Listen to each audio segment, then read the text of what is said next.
Hey everyone, welcome back to my channel The Conscious Girl. My name is Ruchi Tiwari. I hope you are enjoying my videos.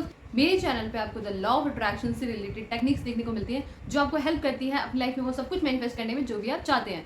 ठीक है, इसी तरीके से मैं आपके लिए आज एक और टेक्निक लेके आई हूँ जो कि बहुत ज़्यादा इंपॉर्टेंट है. अगर आप ये नहीं करते हैं तो आपको आपके लॉ ऑफ अट्रैक्शन जर्नी में जो है प्रॉब्लम आने वाली है. ठीक है, ये सबसे फर्स्ट स्टेप है अपनी लॉ ऑफ अट्रैक्शन की जर्नी को स्टार्ट करने के लिए. और वो क्या है? वो है सेल्फ लव. सेल्फ लव ऐसी चीज़ है कि ये बहुत ज़्यादा ज़रूरी है हर इंसान के लिए. इवन सिर्फ मैनिफेस्टेशन के लिए नहीं, एक हैप्पी लाइफ जीने के लिए भी हमें सेल्फ लव को करना बहुत ज़रूरी है. सेल्फ लव से हमें पता चल रहा है खुद से प्यार. जब तक आप खुद से प्यार नहीं करेंगे, आप अपने आप को एक्सेप्ट नहीं करेंगे जैसे आप खुद हैं, तब तक आपकी लाइफ में भी कुछ अच्छा या पॉजिटिव नहीं आएगा. या फिर लोग आपको वैसे एक्सेप्ट नहीं करेंगे जैसे आप हैं, क्योंकि पहले हमें खुद को एक्सेप्ट करने की ज़रूरत होती है, तभी लोग भी उस चीज़ को एक्सेप्ट करते हैं. ठीक है, सेल्फ लव क्यों है इम्पॉर्टेंट? क्योंकि ये हमें हेल्प करता है अपने आप को एक्सेप्ट करने में जैसे हम खुद हैं. अगर हमसे गलतियाँ हो जाती हैं तो हमें खुद को माफ़ करने में ये हेल्प करता है. कई बार हम गलतियाँ कर लेते हैं, हमें लगता है यार मुझसे ये गलती क्यों हो गई. हम अपने आप को इतना ज़्यादा परेशान करते हैं, इतना ज़्यादा खुद ही टॉर्चर करते हैं कि हम बहुत ज़्यादा फ्रस्ट्रेट रहने लगते हैं. तो हमें ये जानना ज़रूरी है कि कोई बात नहीं, वी आर ह्यूमन बीइंग, गलती सबसे होती है. ठीक है, अपनी एनर्जीज़ को प्रोटेक्ट करने के लिए हमें बाउंड्रीज सेट करने की ज़रूरत है कि ये चीज़ मुझे करनी है, ये चीज़ नहीं करनी है. किसी का इंटरफेरेंस अपनी लाइफ में इतना ही रखना है हमें, इतने ही दायरे तक हमें उसे अपनी लाइफ में एंटर करने देना है, उसे हमें अपनी चीज़ों में इतना ही इन्वॉल्व होने देना है. वो सारी बाउंड्रीज हमें सेट करनी है. सेल्फ लव होता है कि जो चीज़ आप डिज़र्व करते हो उससे कम में सेटल नहीं होना. ठीक है, दूसरों की खुशी के लिए, दूसरों को प्लीज़ करने के लिए अपना खुद का नुकसान नहीं करना. जो हमारे लिए अच्छा है उसको सेक्रीफाइस नहीं करना. सेल्फ लव मतलब खुद को प्रायोरिटाइज करना दूसरों के मुकाबले. ठीक है, सब लोग इंपॉर्टेंट है लाइफ में, लेकिन सबसे पहले फर्स्ट नंबर पे मैं आता हूँ. ठीक है, क्योंकि देखिए, अगर मैं आपसे पूछूं कि आपकी लाइफ में सबसे इंपॉर्टेंट चीज़ क्या है, आप अपने आप को उस लिस्ट में कहाँ पे रखेंगे? हम अपने आप को उसमें इंक्लूड करना भूल ही जाते हैं कि हम खुद कितने इंपॉर्टेंट है. ठीक है, इसीलिए सेल्फ लव ज़रूरी है. जब आप खुद से प्यार करेंगे, अपने आप को एक्सेप्ट कर लेंगे अपनी कमियों के साथ, अपनी खूबियों के साथ, तभी लोग भी आपको एक्सेप्ट करेंगे. ठीक है, तो जो सेल्फ लव नहीं करते हैं वो सेल्फ लव ज़रूर स्टार्ट करें, क्योंकि self love most important thing है मैनिफेस्टेशन में.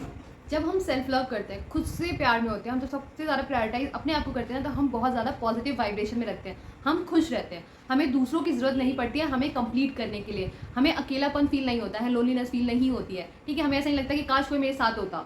हमें दूसरे के कंधे की ज़रूरत नहीं पड़ती है अगर जब हम खुद से प्यार करते हैं. ठीक है, इसीलिए सेल्फ लव ज़रूरी है. जब आप खुद से प्यार करेंगे हमेशा पॉजिटिव रहेंगे.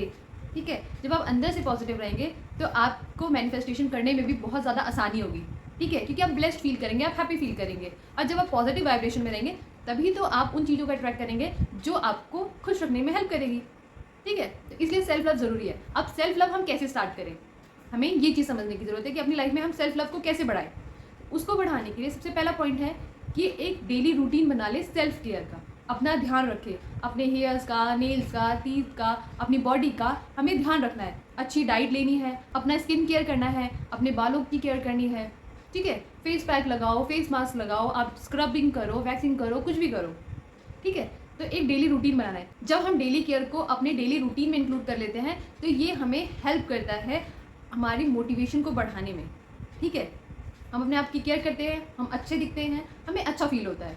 ठीक है, and the second thing is अपने आप को उस तरीके से ट्रीट करें जैसे आप अपने दोस्त को ट्रीट करते हैं. जैसे हमारे दोस्त ने कोई गलती कर दी या वो किसी परेशानी में है तो हम क्या करते हैं, हम उसका सपोर्ट सिस्टम बनते हैं. हम उसको बोलते हैं कि टेंशन लेने की ज़रूरत नहीं है, चीज़ें वर्कआउट हो जाएंगी, आप जो है परेशान मत हो, हम आपके साथ हैं. या फिर कोई बात नहीं, गलती हो गई तो क्या हुआ, वी आर ह्यूमन बींग्स, गलती तो हमसे भी हो जाती है. ठीक है, टेंशन लेने की ज़रूरत नहीं है, कोई बात नहीं, हो गया तो हो गया, इतना परेशान होने की ज़रूरत नहीं है. तो जिस तरीके से हम अपने फ्रेंड्स को समझाते हैं उसी तरीके से हमें खुद को ट्रीट करना है. ठीक है, and the third thing is notes बना लो उन चीज़ों का जो आपको अपने बारे में पसंद है. ठीक है, हमें लगता है कि मुझे तो सब कुछ पता है कि मुझे क्या क्या पसंद है, लेकिन हमें सच में नहीं पसंद होता है. बैठिए शांति से. जैसे हम दूसरों के बारे में सोचते हैं ना, जैसे हमारी लाइफ में कोई नया पर्सन आया, कोई स्पेसिफिक पर्सन आया, तो हम क्या सोचते हैं, यार इसको क्या पसंद है, इसको क्या नहीं पसंद है, उसके बारे में हम जानने के लिए क्यूरियस रहते हैं ना. इसी तरीके से हमें अपने बारे में नोट्स बनाने हैं कि मुझे क्या चीज़ पसंद है, क्या नहीं पसंद है. ठीक है, अपने लिए टाइम निकालें. आप 10 दिन में से, 15 दिन में से एक दिन निकालें हफ्ते में एक दिन निकालें अपने लिए और वो चीज़ करें उस दिन जो आपको बहुत पसंद है करने में, जिसको करके आपको खुशी मिलती है। आप उन चीज़ों का भी नोट्स बना सकते हैं जो लोगों ने आपको फीडबैक दिए हैं, जो आपको कॉम्प्लीमेंट्स मिले हैं, जो आपके ऑफिस वगैरह में जो लोग आपको कॉम्प्लीमेंट देते हैं आपकी अचीवमेंट्स के लिए या फिर कोई चीज़ आपने अचीव की है, वो सारी चीज़ आप नोट डाउन कर सकते हैं। आपके कलीग्स आपको किस तरीके से देखते हैं, उन्होंने अगर आपको कभी कोई कॉम्प्लीमेंट दिया आपके हार्डवर्क के लिए, तो वो सारी चीज़ें आप नोट डाउन कर लो। और जब कभी भी आपको अच्छा फील ना हो तब आप उसको बैठ के पढ़ सकते हैं और आपको अच्छा फील होगा। आप अपने आप उस सारी चीज़ों को जब रिवाइंड करेंगे तो आपको बहुत ज़्यादा पॉजिटिव फील होगा। हमें क्या करना है, हमें खुद को पॉजिटिव फ्रिक्वेंसी में लेके आना है। हमें अपने आप को चीज़ें समझानी है कि चीज़ें कैसे वर्कआउट करती हैं। बस यही तो करना है ना हमें। लॉ ऑफ अट्रैक्शन बहुत सीधा कॉन्सेप्ट है, इसमें टेक्निक्स बनाई गई हैं क्योंकि जो हम लोग हैं वो सब डिफरेंट है, हमारे डिफरेंट पैटर्न्स हैं। किसी को कुछ समझ में आता है, किसी को कुछ समझ में आता है। जैसे मैथ्स के क्वेश्चन होते हैं, उनको सॉल्व करने के लिए बहुत सारे फार्मूलाज होते हैं, ठीक है। किसको कौन सा फार्मूला समझ में आता है वो उसके ऊपर डिपेंड करता है, उसके माइंडसेट पे डिपेंड करता है, उसकी कैपेबिलिटी पे डिपेंड करता है, ठीक है। तो इसी तरीके से अलग अलग टेक्निक्स बनाई गई ताकि जिसको जो अच्छी लगे, जो जिससे ज़्यादा रेजोनेट कर पाए, वो उसको यूज़ कर ले। बाकी हमें अल्टीमेटली अपने दिमाग को ही तो समझाना है, अपने माइंड को, सबकॉन्शियस माइंड को तो समझाना है ना चीज़ें। इसी तरीके से the fourth thing is reparenting your inner child. जो आपका इनर चाइल्ड है, हम सबके अंदर एक इनर चाइल्ड होता है। हम सब बड़े हो जाते हैं, हम उस इनर चाइल्ड पे ध्यान देना बंद कर देते हैं। जब हम छोटे होते हैं बहुत सारी चीज़ें होती हैं जो हमारे अकॉर्डिंग नहीं हुई है। जो प्यार, जो रिस्पेक्ट, जो केयर, जो चीज़ें हम अपने लिए चाहते थे वो हमारे साथ नहीं हुई है। तो हमें क्या करने की ज़रूरत है, अपने आप को रीपेंट करने की ज़रूरत है। अपने आप को या तो एक छोटा बच्चा समझे, ठीक है, या फिर आप जैसे हैं अपने आप को वैसे ही हील करने की कोशिश करें। जो चीज़ें आपको नहीं मिली उस टाइम पे, वो चीज़ें आप अपने आप को अब देने की कोशिश करें खुद, ठीक है। जब आप खुद का ध्यान खुद रखेंगे तभी और लोग भी आपका ध्यान रखेंगे। जब आप खुद की रिस्पेक्ट खुद करेंगे तभी और लोग भी आपकी रिस्पेक्ट करेंगे। पहले खुद को खुद वैल्यू देना सीखो, तब उम्मीद करो सामने वाले से कि वो भी आपको वैल्यू देगा, ठीक है। इस तरीके से आपको अपना इनर चाइल्ड हीलिंग करनी है। आप चाहे तो इनर चाइल्ड हीलिंग के मेडिटेशन भी आते हैं, वो भी आप कर सकते हैं। कोई बात आपको किसी ने बचपन में बोली हो, वो आपको बहुत हर्ट करती हो अभी तक, या फिर आपके साथ कुछ ऐसे इंसिडेंट हुए हो जिसकी हीलिंग अभी तक नहीं हो पाई है, तो उसके लिए आप इनर चाइल्ड हीलिंग भी कर सकते हैं। बहुत सारे मेडिटेशंस हैं इनर चाइल्ड हीलिंग के लिए, ठीक है। तो इसकी ज़रूरत है आपको। And the fifth thing is be curious about your self. अपने लिए क्यूरियस रहें, क्योंकि आपको क्या पसंद है, क्या नहीं पसंद है, आपका किस चीज़ को लेकर टेस्ट चेंज हो चुका है, अब आपको क्या नई नई चीज़ें पसंद है, उसके ऊपर क्यूरियस रहिए, ध्यान रखिए अपना, ठीक है। जितना ज़्यादा आप नई नई चीज़ें ट्राई करेंगे उतना ज़्यादा आपको अपने बारे में पता चलेगा कि आपको क्या चीज़ पसंद है और क्या नहीं पसंद है। Be honest with your own self. कई बार होता है कि हम खुद से भी सच नहीं बोल रहे होते हैं, हमें फील कुछ और होता है लेकिन हम अपने आप को समझाने की कोशिश करें, नहीं नहीं नहीं ऐसा नहीं है, ये सच है, ये नहीं, जो अंदर से फील हो रहा है ना, नहीं नहीं ये सच नहीं है, ये सच है, वो नहीं करना है। सब कुछ छोड़ो, अपने आप के साथ तो ऑनेस्ट रहो, खुद के साथ वो चीज़ शेयर करो जो आप सच में फील कर रहे हो। उसको ज़बरदस्ती समझाने की कोशिश मत करो अपने आप को कि नहीं ये फील कर रहा हूँ मैं। जो रियल फील कर रहे हो उसको एक्सेप्ट करो। कोई बात नहीं, आप किसी से जेलस फील कर रहे हो, आप किसी से नफरत कर रहे हो, या फिर आप किसी से गुस्सा हो, उस चीज़ को आपने एक्सेप्ट करना है। जब आप एक्सेप्ट कर लेते हो चीज़ें तो आपको बहुत ज़्यादा आसानी होती है चीज़ें आगे वर्कआउट करने में। जब आपको पता चलेगा कि आपको सामने वाले से जेलसी हो रही है, आप क्या कोशिश करोगे? आप अपने आप को पॉजिटिव करने की कोशिश करोगे, या फिर अपने आप को वो चीज़ें रिमाइंड कराने की कोशिश करोगे कि आपकी लाइफ में भी तो ये सारी चीज़ें हैं, ठीक है, उसने अपनी लाइफ में ये चीज़ अचीव कर लिया तो आपने भी तो ये अचीव किया है ना। जब आप उसके बारे में जान जाओगे कि ऐसा फील हो रहा है मुझे और चीज़ को एक्सेप्ट कर लोगे, तो आगे का जो रास्ता है ना वो अपने आप खुल जाएगा। उस जेलसी को, उस नेगेटिव थॉट को, उस पेन को हटाने के लिए, ठीक है। And the next thing is एक पर्सपेक्टिव रखो अपने दिमाग में कि हम ह्यूमन बींग्स हैं, हमसे गलतियां हो सकती हैं। जैसे औरों से गलतियां होती हैं वैसे हमसे भी गलतियां हो सकती हैं, ठीक है। तो दूसरे गलती करें तो हम माफ़ कर देते, लेकिन जब हम खुद गलती करते तो हम खुद को माफ़ नहीं कर पाते। यार मुझसे ऐसा कैसे हो गया, मैंने इसे कैसे कर दिया, मेरा दिमाग कहाँ था, मैं तो पागल हूँ, मेरे पास दिमाग नहीं है। हम अपने आप को जो है इस तरीके से नेगेटिव इन्फॉर्मेशन देने लगते हैं कि मुझसे गलती कैसे होगी, हो सकती है। परफेक्शन नाम की चीज़ तो ह्यूमन बींग्स के लिए है ही नहीं। कोई भी परफेक्ट नहीं है, थोड़ी बहुत कमी तो हर किसी में है। किसी में 10% होगी तो किसी में 5 होगी तो किसी में 2% ही होगी, लेकिन कमियां सबके अंदर हैं, ठीक है। क्योंकि हम ह्यूमन बींग्स हैं और भगवान ने किसी को परफेक्ट नहीं बनाया और कोई परफेक्ट नहीं है और ना कभी हो सकता है, ठीक है। हम कंपैरिजन में बोल सकते हैं कि ये परफेक्ट है, क्योंकि हम उसे अपने आप से कंपेयर करके बोल रहे होते हैं। आप किसी और अच्छे इंसान से कंपेयर करेंगे तो वो तब भी परफेक्ट नहीं होगा, ठीक है। इस कॉन्सेप्ट को अपने दिमाग में सेट कर लें।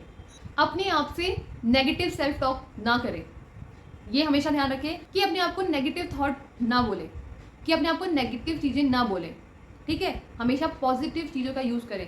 जैसे लोग बोलते हैं यार मैं तो पागल हूँ, या मेरे पास दिमाग नहीं है, या मैं कैसा हूँ, ये सब चीज़ें नहीं बोलनी है। ये नेगेटिव सेल्फ टॉक होता है, ठीक है। इसको आपने अवॉइड करना है। B positive. पॉजिटिव ना भी रहो तो नेगेटिव तो नहीं बोलना है अपने आप को, ठीक है। अपने आप को काइंडनेस के साथ ट्रीट करें। जैसे हम दूसरों के साथ काइंड रहते हैं, वैसे अपने आप के साथ भी हमें काइंडनेस के साथ रहने की ज़रूरत है।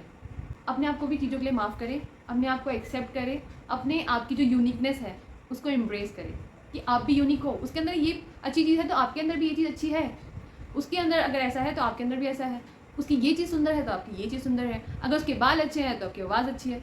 ठीक है, हम सब ह्यूमन बींग्स एक दूसरे से अलग है, हम सब यूनिक है। भगवान ने किसी को भी सेम नहीं बनाया, हम सबके अंदर एक यूनिकनेस है। ठीक है, तो उसको एम्ब्रेस करें, अपनी अचीवमेंट्स को सेलिब्रेट करें। कितनी भी छोटी से छोटी अचीवमेंट्स हो उनको आपने सेलिब्रेट करना है। इससे आपको और मोटिवेशन मिलती है आगे अपनी ग्रोथ की तरफ ध्यान देने में, या किसी भी चीज़ में।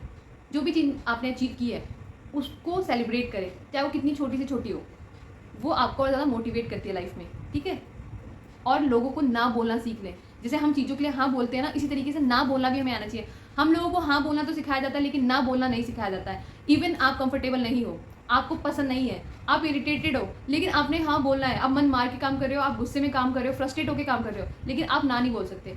ये जो ना बोलना हमें सिखाया नहीं जाता है, हमें इसको भी लर्न करने की ज़रूरत है। ये भी सेल्फ लव का पार्ट है। जैसे यस बोलना आता है, वैसे ही हमें ये भी पता होना चाहिए कि इस टाइम पे हमें ना बोलना है और हम ना बोल सकते हैं। ठीक है, आई होप ये वीडियो आपको हेल्पफुल लगी होगी। अपने सेल्फ लव को बढ़ाइए, और मैं सोच रही हूँ कि सेल्फ लव के लिए एक चैलेंज लेके आऊँ, जिसमें हम सब उस चैलेंज को साथ में फॉलो करेंगे और अपनी सेल्फ लव जर्नी में हम एक दूसरे के दोस्त बन के एक दूसरे को मोटिवेट करके अपना सेल्फ लव बढ़ाएंगे। अगर आप चाहते हैं कि मैं सेल्फ लव के ऊपर चैलेंज लेके आऊँ तो आप मुझे कमेंट करना सेल्फ लव चैलेंज। मैं ज़रूर इसके ऊपर 21 डेज़ का सेल्फ लव चैलेंज लेके आऊँगी। ठीक है, फिर सब साथ में करेंगे। तो आई होप ये वीडियो आपको अच्छी लगी होगी। वीडियो अच्छी लगी हो तो चैनल को सब्सक्राइब करें, वीडियो को लाइक जरूर करें। कोई भी क्वेश्चन है, कोई भी डाउट है, मुझसे कमेंट करके पूछ सकते हैं। डिस्क्रिप्शन बॉक्स में आपको मेरे इंस्टाग्राम का लिंक मिल जाएगा, या फिर यहाँ पे मैं स्क्रीन पे मेंशन कर दूंगी, आप जाके मुझे वहाँ पे फॉलो कर सकते हैं। कोई भी क्वेश्चन है मुझसे पूछ सकते हैं। अपनों के साथ भी वीडियो शेयर करें ताकि उनको भी हेल्प हो, वो भी अपनी लाइफ में वो सब कुछ मैनिफेस्ट करें जो मैनिफेस्ट करना चाहते हैं, और हमेशा खुश रहें। ठीक है, दूसरों की हेल्प करते रहिए और खुद भी खुश रहिए। मिलते हैं हम नेक्स्ट वीडियो में नेक्स्ट टॉपिक के साथ। Thank you for watching my video.